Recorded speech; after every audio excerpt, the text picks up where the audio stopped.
Lab grown gold. જી હા, diamond નહીં, gold.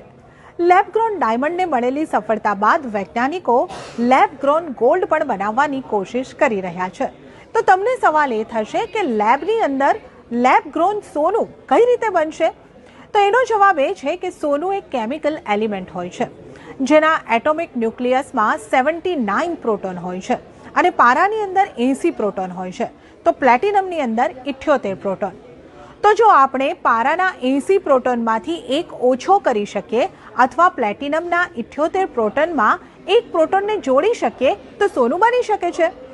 તો લેબમાં એટોમિક સ્ટ્રક્ચર બદલીને સોનું બનાવી શકાય છે અને આ રીતે બનશે લેબ ગ્રોન ગોલ્ડ.